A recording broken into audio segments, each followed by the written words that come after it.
ended in chapter 2 when we were looking at how to enter data in a spreadsheet and how to format the spreadsheet cells. Then chapter 3 we are going to look at Excel formulas and functions.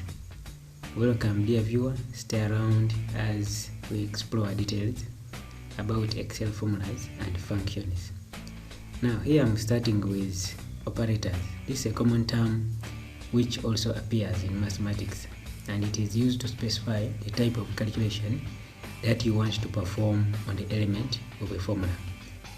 Now in mathematics there is a default order in which we perform calculations. However, here you can use brackets to alter that order. Now there are different types of operators. You have the arithmetic operator, comparison operator, text operator, concatenation operator, and the reference operator. Now here we are going to focus shortly on the arithmetic operator. And arithmetic operators are used to perform basic mathematical operations. Some of these examples of these operators include addition, subtraction, division, multiplication, and many others. Now, there is a sample workbook we are going to use to exemplarize these examples of the arithmetic operators. Now, here we are having some sample data that we are going to use to perform and look at these operators. First, we shall focus on the addition operator. The addition operator is a binary operator which takes up two operands. Let us see how it works. First, you have to write the formula starting with equals. Then the value you want to sum using the addition operator. I want to sum the value in C3 plus, use a plus to show the addition operator, then plus a value in D3. You can simply type D3, or can simply click on cell D3 and it will have to reflect over there. Then press enter to get the result. Now, to obtain the result of the rest of the members in the list, simply hold here and drag down to automatically copy and fill the formula to the rest of the other cells. That is how the addition operator works.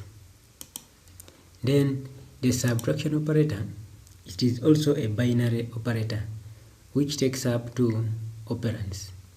The same way, simply write equals, then I will subtract values in column D starting with value in D3 minus, using the subtraction sign on your keyboard, minus E3, and press enter. Hold and drag this downwards, copy the formula downwards to the rest of the other cells, and there we go. That is the subtraction. Then the division, there's a repetition here, and then let us go to the multiplication. The multiplication operator is also a binary operator. It also takes up two operands. How does it work? Simply write equals, then I want to get the product of C3 values in cell C3 times, shall use the asterisk to represent the multiplication, times values in D3, and press enter, and there we go.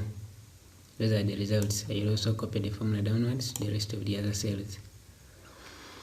That is the multiplication operator, which is represented by the asterisk. Then if we can also extend the idea to the division operator, this is also a binary operator, and it also takes up two operands. How does it work? Let us have a look. equals, shall write the formula as equals.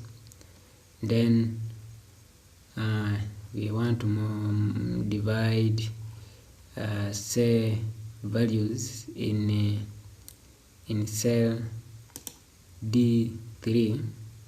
We use the forward slash to represent it, divide by values in C3 and press enter. There we go. Now remember, when we were starting, we said we can use brackets to alter the default order in which calculations are carried out. Now let us see it practically here. Shall come and say equals, I'll open brackets, and then I'll say I want to add C3 plus this 3, and then close bracket. I want to divide it using the forward slash. I want to divide it with the result of multiplying D3 times, using the asterisk, times E3. Close the bracket, press enter. I think I'll have to increase the number of decimals to say 5. Then I'll have to copy the formula downwards. That is the result of using brackets, and it is said the brackets have the power to alter the original default order in which calculations should be performed.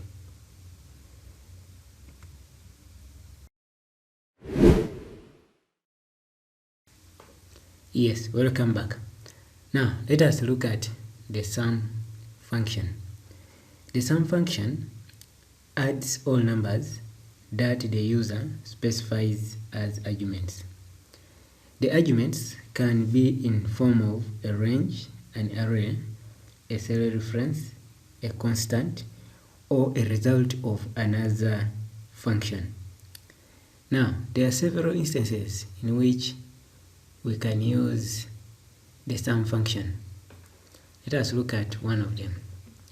One of them, when we are using constants. We are using constants. How does the sum function behave? We shall write and say equals the sum, SUM, type it, and it is options are displayed for you. Open the parentheses. Now number 1 is one of the arguments, then number 2 is another argument. Now number 1 is a required argument, and number 2 is an optional argument. In this case, I want to supply the sum function with the constant arguments. I will use say 20, then I will use a comma and put another argument, say 30, close the bracket and press enter. That is the value which is as a result of getting the sum of 20 and 30. 20 and 30 are constants in this function.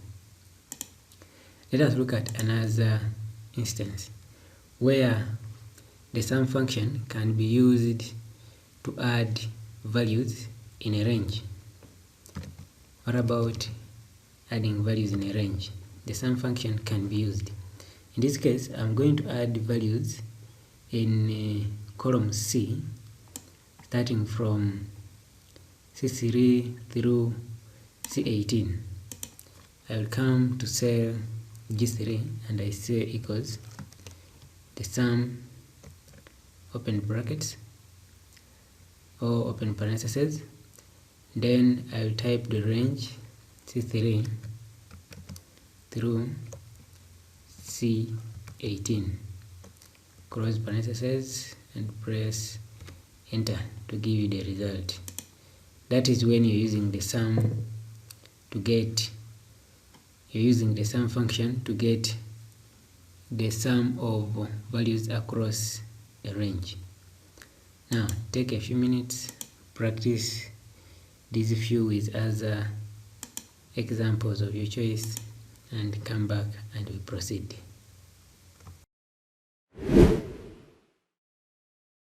Now, welcome back. Let us continue. Another instance where the sum function can be used, it can be used to obtain the sum of a string and a constant. How does this happen? Let us take a look. We go back to our Excel worksheet which we are using. Here I'm saying it can be used to obtain the sum of a string, the constant.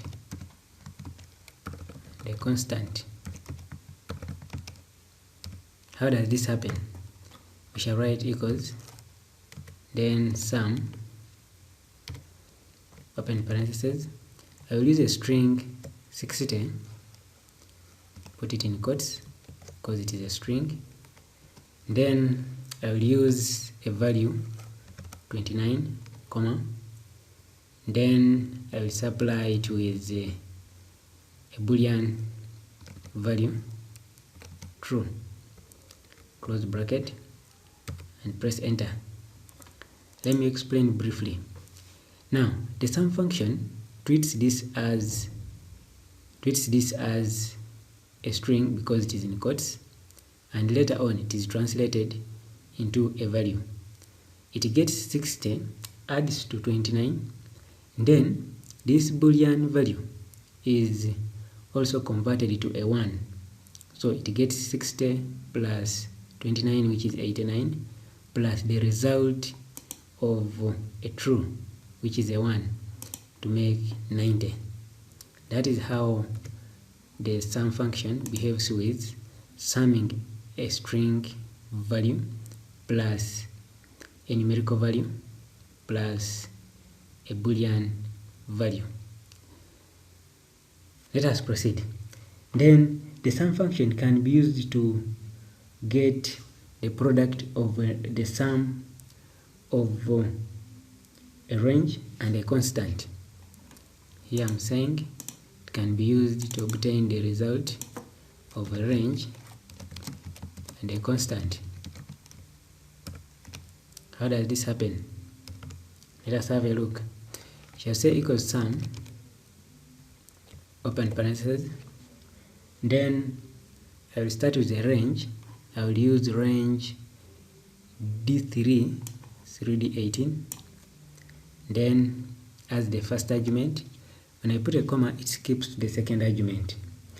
The second argument, I'll use a constant, say 20, close bracket, and press 20, close bracket or parentheses, press enter. It will give us the result of adding the whole of this range plus a constant. The constant was 20, and this is a range. So you can take a few minutes, do a few practice, then come back and we proceed. Okay, let us proceed with finally this instance here. The sum function can be used to only specify a few cell references. It gets those values in those specified cell references and it returns the result. Now, I say here using cell references. How does this happen? I'll say equals the sum, open parentheses. I'll specify and say I want the sum function to add values. The first value from C3, comma. Then I want it to add a value in D5. Then comma. Then I want it to add a value in E12. Comma. Then I can also add a constant on it, say for instance 100, close bracket and press enter, and it gives you the result as this. Reduce the number of decimals to 0. So it gets the values in cell C3, adds to D5 values which are in cell D5, then gets values in E12 and adds to 100 to get 270. Now, as we summarize today's lesson, these functions, specifically the sum function, they can be got in several locations. You can simply come here and type the sum. It gives you the options and you start using it. Or you can simply come to the formula bar over here and click on fx, which indicates a tooltip saying insert function. When you click on it once, it opens the insert dialog box here. Then you can go to there's a category here, search for a function, then or select a category. I think I prefer this. A category, the sum, is amongst the mass and trigonometry. Then I'll come and scroll through this list and I'll see the sum function. Then click on it once and click OK. And it will have to open the function arguments dialog box where you have to insert the arguments, and the function will carry out the work successfully. So it depends on what is easier for you, but I prefer to simply come and write the function here, provided I know the function I want to use to carry out a specific task. So take a few minutes, practice with a few examples, because the more you practice, the more you gain perfection. Thank you for watching this video. This has been a series explaining the sum function and some of the arithmetic operators. In the next video, we are going to look at the comparison operators and the rest of the other operators. Thank you for watching. Like this video, subscribe to this channel to get more content in this section. You can give your recommendations and feedback in the comment section. Thank you for watching.